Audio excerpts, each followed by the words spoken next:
Hey everyone, and welcome back to the channel. In my last blueprint video, we went over some of my favorite blueprints for the early game, mainly focusing on how to rid our factories of power poles by daisy chaining constructors, assemblers, smelters, and foundries together.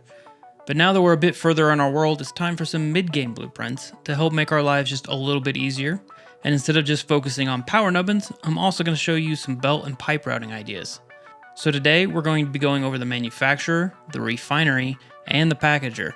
I'll also be going over how I set up my refinery-based diluted fuel setup in my current playthrough. Like last time, all of the blueprints are available to download for free, with a link down in the description. All that being said, let's hop right into the manufacturer. Alright, to start, we're going to begin with the manufacturer, and we're going to do the same thing as we did in the last tutorial, which is start with a small pillar.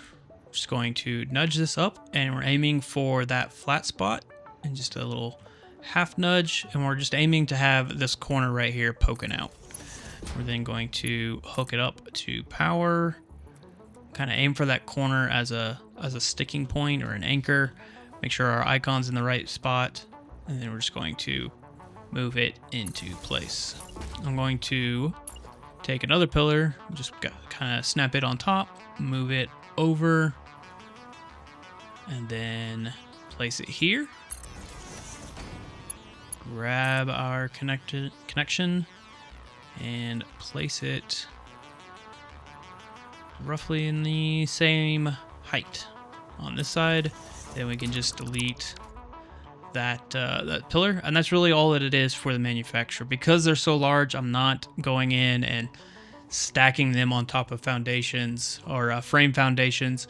Sometimes I will put one right here on top just as an intermediate step or intermediate placement between the two, but it doesn't get used very often, so I usually just stick with these two here. So that's it for the manufacturer's power. Now let's go ahead and move on to the belt work. Right, for the belt work on the manufacturer, I like to run them in a sushi belt configuration underneath the manufacturer. So obviously this can cause some problems, but if you get it running right, it looks really cool and it's pretty efficient, and you can daisy chain all of these machines together and they can run seamlessly. Now, you have a couple options as well with the sushi belt setup. If you're using a recipe that needs 4 ingredients, then you'll run a setup like this. So for example, if we wanted to do motors, we would set this to overflow and say this is rotors, copy paste. Then this would be stators, and then we're going to move for 1. This will be overflow, and we'll put you at crystal oscillators. And then because this recipe only uses 3, we're going to delete this one and set down a regular splitter right here. And then we're just going to connect that together and then get you and you connected. And then from here, what we're going to do is I'm just going to put down some conveyor poles slightly ahead of everything of these splitters. And then our third input's going to be right here. We just run a belt to this, but we're going to hold off for a second because we're going to add in the lifts. So those are just going to be used kind of as a snapping point. So we're going to grab our manufacturing blueprint that we just made with our power nubbins, and we're aiming to have this basically right in front of this line right here, so it's not exactly lined up, this little bump in the frame.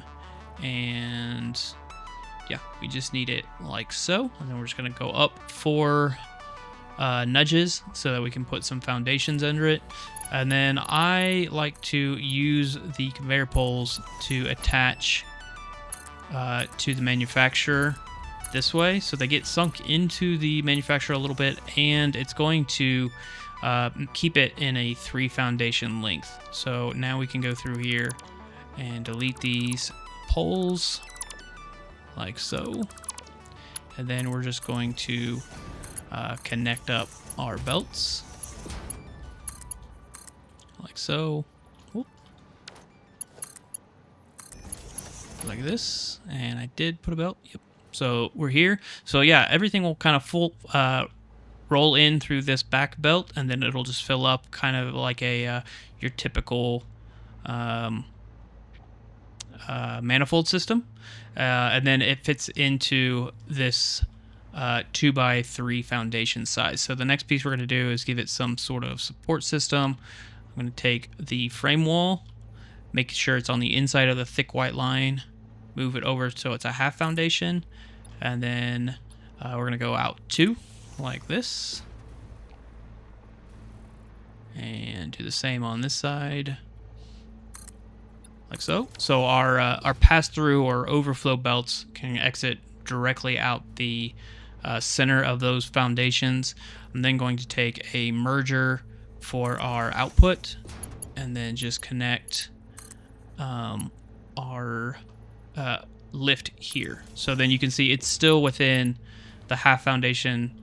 There's a half foundation on this one and on this one, so it makes it fit into that spot real nice. And then we're just going to add in a frame foundation piece here to give the back end some support, but then it fits into 3 foundations deep, like I mentioned.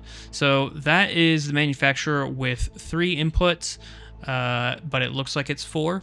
Like I said, if you needed a recipe, then you would just put a 4th smart splitter right here, and you don't need this bit, and then you would just run a belt directly.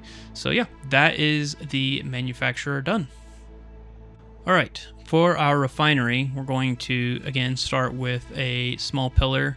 We're just going to bump him up, nudge him, if you will, into place right next to this scaffolding. And I'm going to take another pillar, and I'm going to try to rotate it to mimic the angle of this little bit right here, and that looks good enough for me.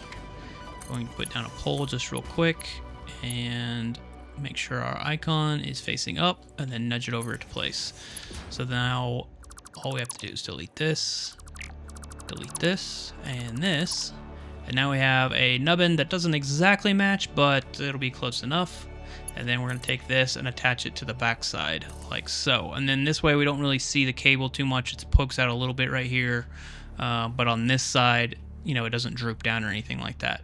So the next step is just to take another pillar, and we're going to do the same thing on this side. We're going to aim for this flat spot like so. Just bump it in 1, and then I like to then attach it to this one and place him here. And then we just go up 1, and then it's on this flat spot, and then we can go ahead and delete this. It's not covering up the logo. Everything's moving and grooving. The next little bit is to, usually I'll go in and add a street light and just place it right here, and then back it into place. So kind of something like that. Then we'll go ahead and connect the light to this. It's just powering on because I have advanced game settings, so I don't require power. And then we're just going to take another one, and we're going to put it on this side, kind of in the same place. I'm just going to do something like that. And then because if I connected this to this, I'm only going to have 1 connection available, which is going to kind of make it difficult to daisy chain stuff. I'm going to come in here and upgrade this guy to a Mark II. So now I can add up to 4 more connections on this side, and then this one's got enough to do 2 connections, so it could be 1 this way and 1 this way. So that is the basic refinery setup that I usually run. Up next is I'm going to show how I do some of the pipes and belt works. Alright, so in the refineries, to set up belts and pipe works, I usually don't include them in my blueprints just because I don't like every single refinery setup to look the exact same throughout my entire playthrough. But I'll just show off one example of how I set them up sometimes, and you can use that as inspiration for your setups, or use it exactly the way it is. It doesn't account for whether it's left or right as far as which way the items are going, so you'll just kind of have to adjust that as you need. But I'm going to start off with grabbing some stackable conveyor poles. Going to go up 3 on this side and 3 on this side. I'm going to grab a splitter since it is the input on the refinery. And we're just going to go up a couple times so that it lines up with the belts here. Now, I don't use these as snapping points for the belts. I usually will just put these here for, you know, kind of making it look like it's supporting the belt. But I'll just connect this to the next machine's input, and then it looks like it's holding it up. Same for, obviously, this side as well. Then I'm going to go ahead and grab a pipe and go up, and we're going to split the horizontal bar of the second one. Then just drag this across like so. Then I'm going to grab a junction and put him right here temporarily, just so it's a snapping point. So if I do this, it locks it in place. And I'm going to make this guy vertical. Now, just like the conveyor belts, I don't actually use these pipe supports as connection points. I'll use them kind of just, like I said, for visual purposes to make it look like it's being supported. And then I'll just connect them from junction to junction as these are lined up in a row. And then I just add a bottom pipeline right here to go into the machine. And then for the belt work, just grab a lift and have it come up to here. You can see it doesn't have like this black accordion type thing going on, but then that way it fits within the blueprint, and you can do kind of the same thing for the output over here. And then all you have to do is just connect a belt.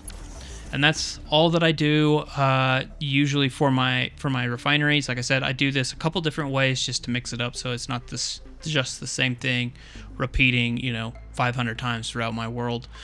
Sometimes I'll run it to where if I have more room, this will get bumped over and it's not on top of the pipe.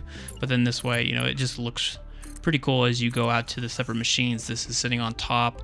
The items don't clip into the pipe. So yeah, that's my basic refinery setup done with power, lighting, belt work, and pipes. So for the packager, I'm not usually doing a whole lot of daisy chaining, but I will usually package these, no pun intended, with other machines and have them all hooked up together. So for the packager, it's really easy. It's just grab a small pillar and kind of move it into place. You can kind of put it wherever, but I usually will just stick it to kind of right here. You can't actually see the pillar, so once it's placed, go ahead and delete this guy. Just put down a temporary pole and then place this on top. Delete our pillar and our pole, and then we just grab another packager and move it into place and then attach it to there. So super simple. And like I said, I'm not usually daisy chaining a ton of packagers in place, but I'm combining them with other machines in close proximity, and then I can connect them all through that way. So I'm going to go ahead and show my diluted fuel setup now that uses two of these with a refinery setup. All right, so to extend the use of our blueprints that we just made, as well as our heavy oil residue, before you have blenders unlocked, you can get the alternate recipe for diluted packaged fuel. So this takes in heavy oil residue and packaged water and makes 2 packaged fuel per minute at 100% clock speed.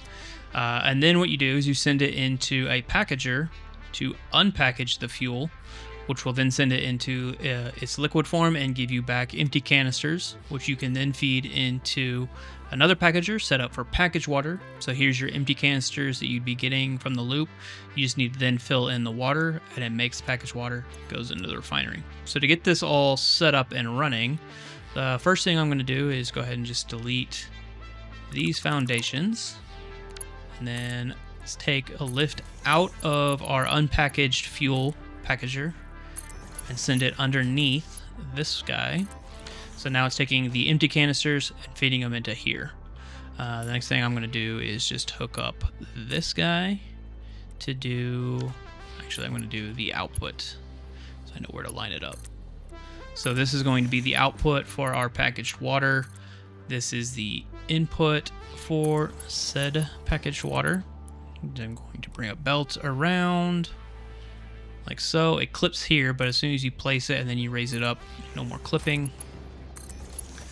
And then you can go into there. And I'm just going to delete these guys. And then we need a way for our heavy oil residue to come in, so we can place that here. That goes into the machine, and then you can just run a line straight down this way, and then you can have a whole line of these blueprints lined up to accept the oil. And then on this side, going to take the stackable conveyor poles, and we're going to go up 3, kind of in the middle between the refineries and the packagers. And then we're going to take a junction. And these guys are really just here to help give the idea that this is being supported. It's not doing really much of anything. You can line it up with this input, but that's not what we're using it for. We're going to take this, and then on straight mode, out the backside, this goes into here. So this is the fuel out of the packager, and it comes into here. And then just like the heavy oil residue on the backside, this can just be a line that goes down and you collect all the fuel and send it out to your generators. And then we just need to grab a lift, line it up with the output, and then bring it over and rotate it, flip its orientation, put a belt, and put a belt. Now this takes the packaged fuel from the refinery, sends it along, and puts it into the unpackager. And then we just have to, however you want to connect up your power, you can do that. Now all 3 of these machines are hooked together, and then you can just hook them up to one single source. What I usually do here is I will then just run frame foundations underneath these packagers, like so. And what I'll then usually do is just do this. So it does take up 3 foundations wide and 4 foundations long. But then I'll grab some catwalks, and then we can run these guys, kind of in here, and you can kind of connect everything together, like so. And then you can run that, to your next set of machines. So yeah, that is this blueprint all done. Like I said, this is how I usually set it up. I'm going to put in a clip of how I have it set up in my current stream. All you have to do is run your heavy oil residue and then a pipe system for for your water. That is the diluted fuel recipe blueprint with 2 packagers and a refinery. So those are my new favorite mid-game blueprints for the manufacturer, refinery, packager, as well as an example on how to make diluted fuel before you have access to blenders. Same as last time, a free download of these blueprints is available and is located in the description box down below. Hopefully this gave you some ideas on how to use these machines in a more efficient way, and if you did find it helpful, a like and a subscribe would be super helpful to me. But with that, I'll see you in the next one.